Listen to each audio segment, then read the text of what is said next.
The Palo Alto Network's firewall, content ID configuration, specifically antivirus. Now we're going to get into the details of, well, setting those details up. We're going to go through profile by profile, each of the types of things that we have to do, and here's our first one.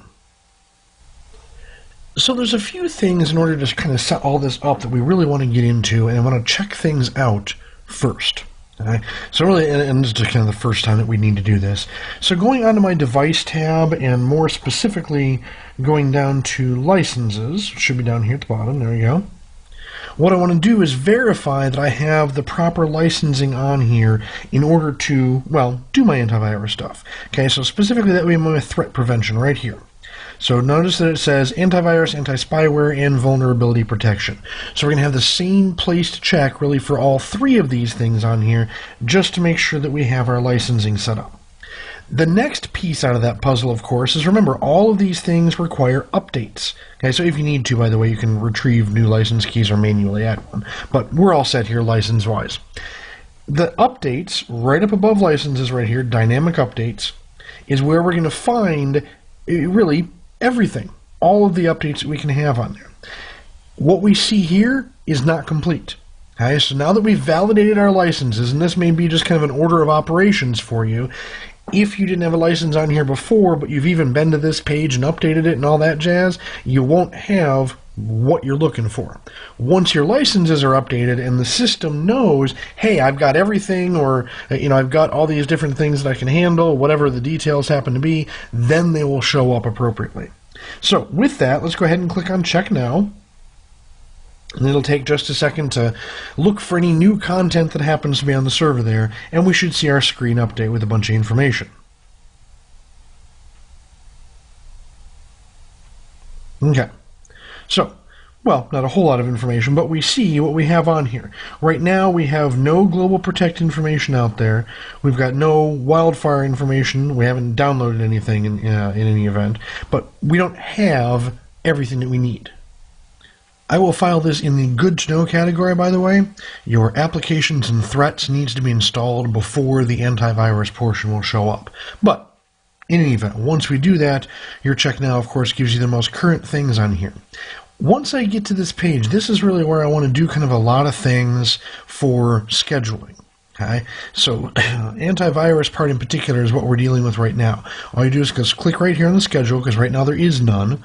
Okay, tell it when you want to recur. How often do you really feel like updating your signatures? Honestly, daily be perfectly fine. They tend to update them on a weekly basis unless there's something big going on.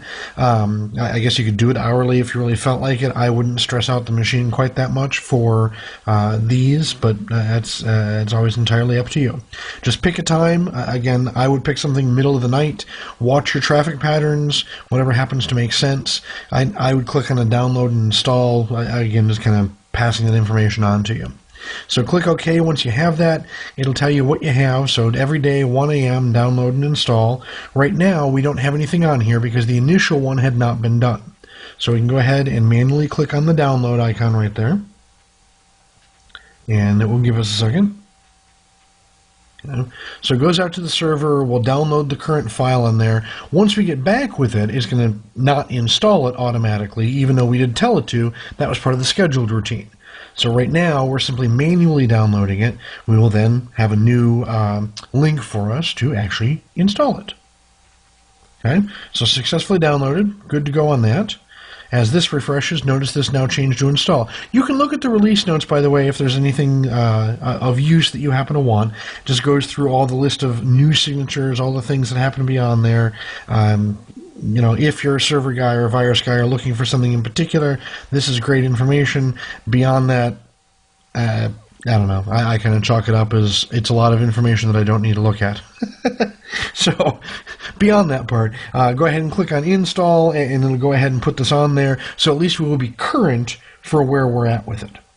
And this is just the idea for what we'll do. Once we have our schedule on there that we already did as far as download and install, that's pretty much the last time that we really need to look at this page for the antivirus, unless you just happen to want to check on it, or if you've got a case going on or something that you want to go and manually take a look at it. You would just do a check now for new files. One would show up on there, even not being part of your scheduled routine, and you would just click download and then click on install again if you had to go through these phases again. But for right now, like I said, one and done from that standpoint. We're going ahead and doing the installation, and then we will go and do a profile.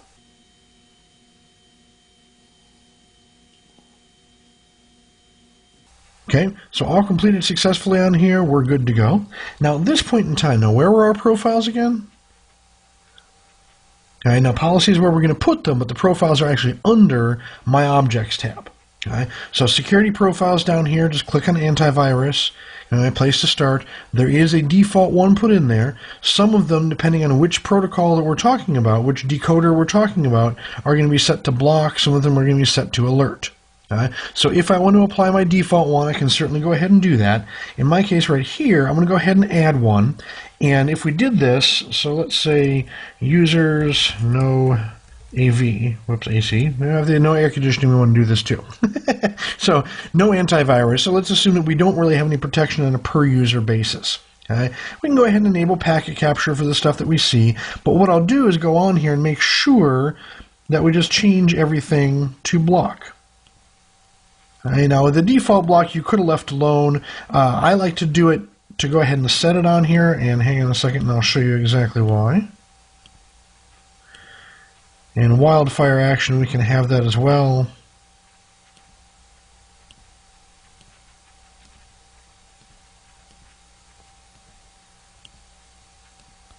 Okay, so change that. No exclusions, so we're good to go. Virus exceptions in case you wanted to put anything that you didn't see a need for protecting against. I guess you can do that. Any threat problems that you had, with the threat IDs that you had that were generating false positives for you, we'd go ahead and put on here. We really wouldn't know that ahead of time until things show up in a log. So for right now, go ahead and put that. Click OK. So we're blocking everything, and when we get back to our list here, okay, we see the information as far as where we're going to be at for things and what the settings up here happen to be. Now, when I start to do this, when I start looking at what the things are up here, not every version of PanOS reports this the same way. Okay? So I've gotten in the habit of going ahead and setting it to block as opposed to the default block right here, because earlier versions of PanOS would simply say default under the action. And if you didn't remember whether it was block or alert, personally, that would just kind of drive me nuts. So that's why I got into this habit. Apparently, with the newer versions here, what we're starting to see is we do have default, and it tells you what the action is, which is much nicer, by the way. But that may change your stance as to whether you wanted to only change the ones that were set to alert over, and then you just end up with a block and some default block and default block. Whichever you want to do, completely up to you at that point. So now we have a profile that exists. Perfectly cool. So from a policy standpoint, we have the ability of going and applying it right now. So I'll click on our policies and we look for things. Now, out of our policies that we had, and this may be a simple one, just go ahead and scroll over. My first set over here, I couldn't even put the profile on anyway. It wouldn't make any difference whatsoever because we're blocking things. It's only good where we're actually allowing the traffic to come in. So let's kind of take a look at where we're at. And really, I want to do this to my all users to the internet profile or policy, sorry. So my larger one right here. So click on it and edit it. And even if we see over here on my actions and other settings, okay, here's my profile type. Right now it's got set to none. I can choose to do either a profile or a group. So remember, we have the security policy group. Once we get a bunch of things put together, we can choose that. Right now, not necessarily need to. So I'll just go pick individual profiles, and it'll ask me what the specific types of each one are. So under antivirus, I'll put users no AV, which is the one we just created, or same idea, it gives you a link to it. So remember, this being nice and intuitive that way that you don't have to think about it too much. So there's going to be the name that we happen to do on there, and kind of keep things as they are. Click OK. We should actually see that updated over here. Okay, my little icon for antivirus highlight tells me what it happens to be, and we know that's now set in the profiles. So antivirus is active, checked our license, downloaded the new stuff, we set a schedule for it so it'll remain up to date, and we've applied it to the policy. So I'm starting to get into my detailed information for the content ID, particularly on the antivirus. Now, things that we did on here as far as making sure that we're all set for everything, went ahead and checked our license. We were good on that. We did take a look at the dynamic updates and made sure that we were all downloaded and installed as far as our initial time here. On an ongoing basis, we went ahead and set the schedule for that. So we have all the information there. And then really we went into my object and policy. And then added it into my security policy itself. Nope, not policy, profile. I know what I'm talking about, really. So anyway, my security policy specifically for antivirus, set our settings on there, whatever we wanted to do. If you like the default one, go ahead and apply that perfectly fine. But our security policy on the allow, that's where we turn it on. I hope this has been informative for you, and I'd like to thank you for viewing.